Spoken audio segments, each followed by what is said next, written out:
Everyone, welcome back to today's video. आज हम लोग ग्रोथ एंड डेवलपमेंट के टाइप्स और डोमेन्स के बारे में बात करने वाले हैं। इससे पहले वाले वीडियो में हम लोगों ने ग्रोथ एंड डेवलपमेंट के बारे में बहुत कुछ पढ़ा है। अगर आपने वो वीडियो नहीं देखा है तो एक बार जाकर के उस वीडियो को जरूर देख लें। तो यहाँ आप देख सकते हो, इस वीडियो में हम टाइप्स और डोमेन्स को डिस्कस करने वाले हैं। दिस इज प्रेजेंटेड बाय मी अशमा हुसैन। तो डेवलपमेंट जो होता है वो ब्रॉडली 4 पार्ट्स में क्लासिफाइड है। ठीक है, 4 पार्ट्स में इसको बांटा गया है। पहला है physical development, cognitive development, social development, emotional development.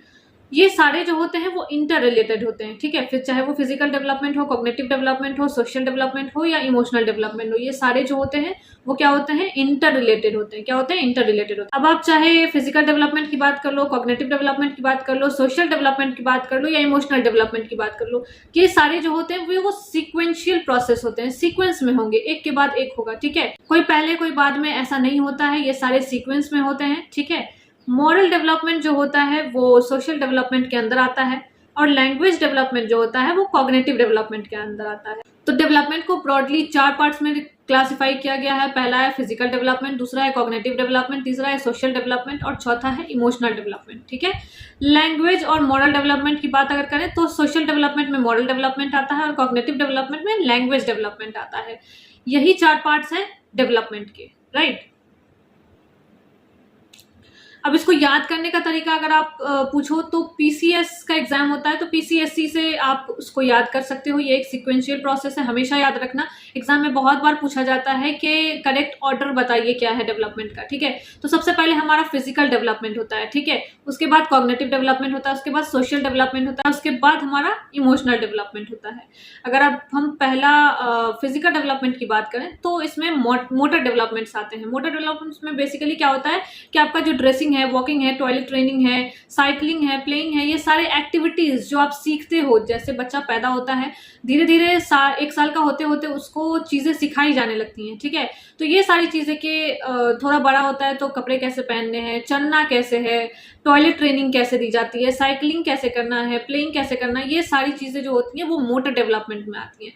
तो मोटर डेवलपमेंट बेसिकली 2 पार्ट्स में डिवाइडेड है। ठीक है, पहला है ग्रॉस मोटर स्किल, दूसरा है फाइन मोटर स्किल्स। तो अगर आप ग्रॉस मोटर स्किल की बात करो तो इसमें जो हमारे लार्ज मसल्स होते हैं, जो बड़े मसल्स होते हैं हमारे, वो यूज होते हैं।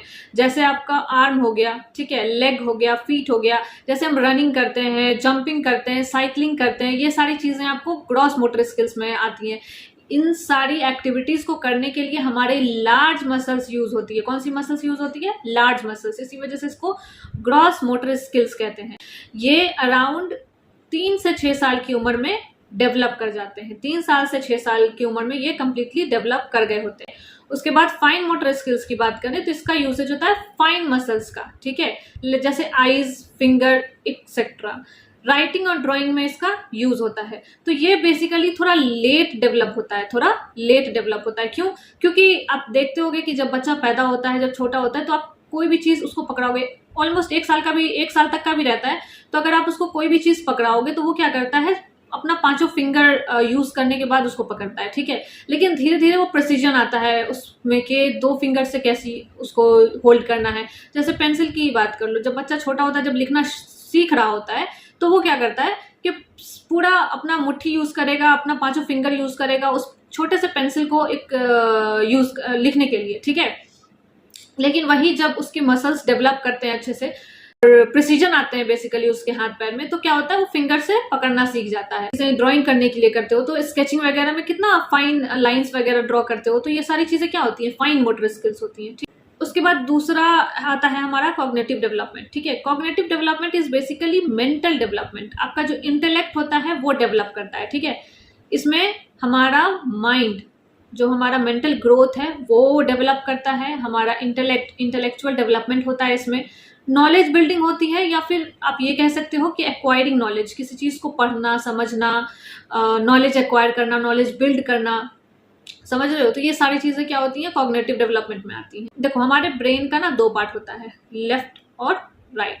तो जो हमारा लेफ्ट ब्रेन होता है उसमें क्या होता है कि लैंग्वेज डेवलपमेंट, ठीक है, लॉजिक और रीजनिंग, ये तीनों चीजें डेवलप करती हैं। ठीक है, लेफ्ट ब्रेन में। और राइट ब्रेन में क्या होता है, क्रिएटिविटी से रिलेटेड जितनी भी चीज़ें होती हैं, किस चीज़ से, क्रिएटिविटी से रिलेटेड जितनी भी चीज़ें होती हैं वो इसमें आती है। क्रिएटिविटी हो गया, ड्राइंग हो गया जैसे आपका, फिर पेंटिंग हो गया, ये सारी चीज़ें आपके राइट ब्रेन डेवलप करता है, ठीक है।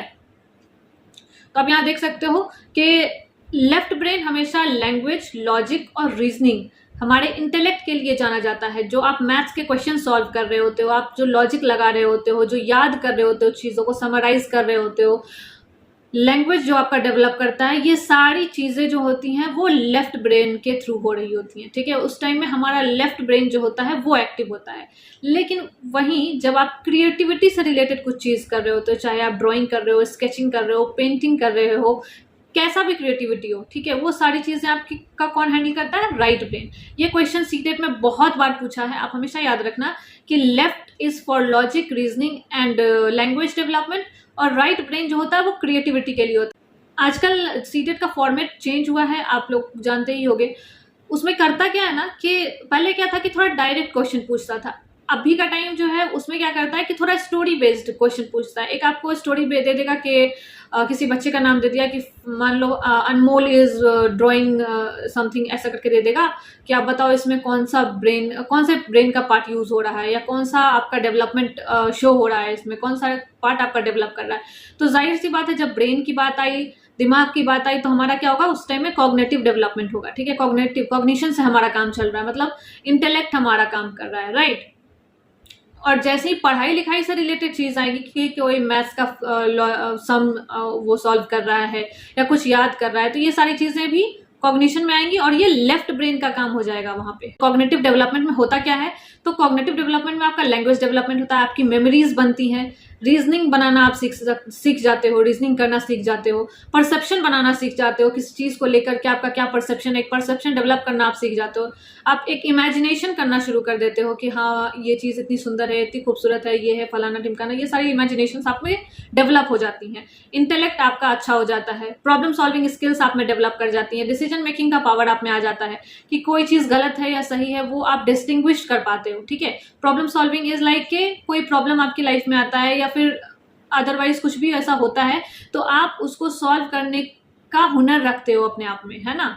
अब नेक्स्ट टॉपिक देखें तो सोशल डेवलपमेंट का। तो सोशल डेवलपमेंट इज बेसिकली कि सोसाइटी में आप किस तरह से अपने आप को रिप्रेजेंट कर रहे हो, सोसाइटल नॉर्म्स को किस तरह से सीख रहे हो, उनके वैल्यूज को कैसे ले रहे हो, उनके रूल्स एंड रेगुलेशंस के साथ कैसे डील कर रहे हो, वो होता है हमारा सोशल डेवलपमेंट। ये एक लाइफ लॉन्ग प्रोसेस है, इन्फेंसी से लेकर के आप डेथ तक कंटिन्यू रहता है। ये प्रोसेस लाइफ लॉन्ग प्रोसेस है, हमेशा चलता रहता है।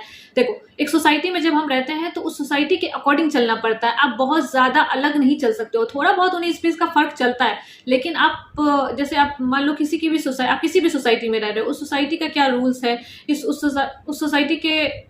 सोसाइटी के वैल्यूज क्या है, नॉर्म्स क्या है, वो सारी चीजें ले करके चलनी पड़ती है हमें, ठीक है ना। उसके बाद सोशल बिहेवियर, एक सोसाइटी में आपको कैसे बिहेव करना है, जैसे आप अपने फ्रेंड्स के साथ बात करते हो या आप अपने घर में बात करते हो, ठीक वैसे ही आप बाहर तो नहीं बात कर सकते ना। यू हैव टू बी थोड़ा मतलब आपको एक समझदारी के साथ बात करना पड़ेगा। आप कुछ भी नहीं बोल सकते हो किसी को भी, एक सोसाइटी में जब आप रह रहे होते हो बाहर वाले को आप कुछ भी नहीं बोल सकते। तो वो चीज़ें जो होती है ना वो एक डिसिप्लिन लाइफ में लाता है, ठीक है। सोशल डेवलपमेंट जो होता है कि आपको सोसाइटी में किस तरह से बिहेव करना है, किस तरह से आपको रिप्रेजेंट करना है खुद को, किस तरह का लैंग्वेज यूज करना है, कैसे उनके रूल्स और रेगुलेशंस को फॉलो करना है, ये सारी चीजें जो होती हैं वो सोशल डेवलपमेंट में आती हैं। अडेप्टिंग और इंटरनलाइजिंग ये ताउम्र चलती रहती है, ठीक है, लाइफ लॉन्ग चलती रहेगी। अडेप्टिंग मतलब कुछ चीज़ों को आप हमेशा सीख रहे होते हो, सोसाइटी के नॉर्म्स और सोसाइटी के वैल्यूज जो होते हैं वो हमेशा इंसान कुछ ना कुछ अडेप्ट कर रहा होता है। जहाँ भी आप मूव करोगे, मान लो आप अपने घर पे हो तो आप अपने घर के आसपास में जो लोग होंगे, आपका जो वहाँ का सोसाइटी होगा वो अलग होगा। आप मान लो पढ़ाई को लेकर के कहीं बाहर मूव कर गए, ठीक है, तो वहाँ जब जाओगे तो देखोगे वहाँ का जो रूल्स और रेगुलेशंस है वो अलग होगा। मान लो आप हॉस्टल शिफ्ट कर गए, हॉस्टल में रूल है कि 10 बजे के बाद आप बाहर नहीं जा सकते, तो ये सारी चीजें आपको हमेशा अडेप्ट करते रहना पड़ता है, ठीक है ना। तो यही सारी चीजें आती हैं सोशल डेवलपमेंट में कि एक इंसान हमेशा अपने आप को मॉडिफाई कर रहा होता है to become a better version of themselves, right. उसके बाद यहाँ इमोशनल डेवलपमेंट फोर्थ आता है हमारा। इमोशंस जो होते हैं वो हमारी लाइफ में बहुत इंपॉर्टेंट रोल प्ले करते हैं, ठीक है। Emotions are just like a rainbow, ठीक है। आप ये समझ लो कि इमोशंस जो है वो एक रेनबो की तरह है आपकी ज़िंदगी में। अगर वो नहीं रहेंगे तो आपकी ज़िंदगी बहुत सादी सादी सी लगेगी, राइट। ये आपकी लाइफ में कलर ऐड करता है। आप बहुत ज़्यादा इमोशनल हो, आप खुश हो, आप दुखी हो, आपको गुस्सा आ रहा है, ये सारी चीज़ें क्या है, एक इमोशंस है जो आप एक दूसरे से बातचीत करने के लिए या फिर एक दूसरे को कनेक्ट करने के लिए आप यूज़ करते हो, राइट। अगर आप खुश हो तो आप कैसे शो करोगे, आप स्माइल करोगे, आप ब्लश करोगे, आप खुश रहोगे, तो ये साइन है कि हाँ आप खुश हो, ठीक है। गुस्से में आपका रिएक्शन अलग होगा। बिना इमोशंस के एक इंसान कुछ नहीं है, इतना जान लो, ठीक है। और हर एक इंसान में इमोशन होता है, ये भी समझ लो। दूसरा पॉइंट देखें, it is all about knowing, मतलब समझना और मैनेज करना। आपको कितना इमोशंस किसके सामने एक्सप्रेस करना है, वो चीजें, वो कंट्रोल आपको होना चाहिए, ठीक है। कि आप मान लो गुस्सा हो तो किसी, आप ये भी देखते हो ना कि सामने में कौन खड़ा है, कितना इसको बोल सकते हैं, कितना इससे गुस्सा हो सकते हैं, ठीक है। तो वो सारी चीजें मैनेज करना, एक कंट्रोल करना अपने इमोशंस को बहुत ज्यादा जरूरी होता है, राइट। उसके बाद देखो कि emotions and cognition are interrelated, bidirectional होता है, बोथ अफेक्ट ईच अदर। अब देखो यहाँ पे इमोशंस जो होता है वो कॉग्निशन से जुड़ा हुआ है। आपका कॉग्निटिव डेवलपमेंट और इमोशनल डेवलपमेंट वो एक दूसरे से जुड़ा हुआ है, they are interrelated, bidirectional होता है, दोनों एक दूसरे को अफेक्ट करता है, ठीक है। जब भी आप कुछ ऐसा देखते हो तो सबसे पहले आपका माइंड एक्टिवेट होता है, वो सिग्नल देता है, तभी आपको गुस्सा आता है ना। अगर वो ना करे तो फिर आपको गुस्सा आएगा नहीं आएगा। तो यही कहना चाह रहा है यहाँ पर कि दोनों जो है वो इंटर रिलेटेड है। कोई भी चीज़ ऐसा आप देखते हो जिससे आपको बहुत खुशी मिलती है, कुछ ऐसा खाने का सामान जो आपको बहुत पसंद है, तो पहला आपने देखा, आपका माइंड उस पर रिएक्ट किया, उसके बाद आपका इमोशन निकला, right. Fear, anger, love comes by birth, ये आपको पैदाइशी मिलता है, ठीक है। कि एक डर, एक गुस्सा, प्यार आप में बचपन से ही फुलफिल्ड होता है। आप वो, जैसे छोटा बच्चा भी होता है ना, और जब देखोगे उसको प्यार आता रहेगा लोगों पर, अगर आप उसके साथ खेल रहे हो तो वो खूब हंसेगा, ठीक है। लेकिन जब अगर उसको इरिटेटिंग लग रहा होता है कि नहीं अभी हमको नहीं चाहिए, तो वो रोना शुरू कर देगा, राइट। तो वो बचपन से ही आता है। ग्रोथ एंड डेवलपमेंट बहुत ही काइंड ऑफ ईजी है, लेकिन आपको समझना पड़ेगा। और इससे क्वेश्चंस हर एग्जाम में, अगर जहाँ पे सीडीपी पूछता है, उस हर एक एग्जाम में इससे क्वेश्चंस आते हैं, तो you have to be very careful.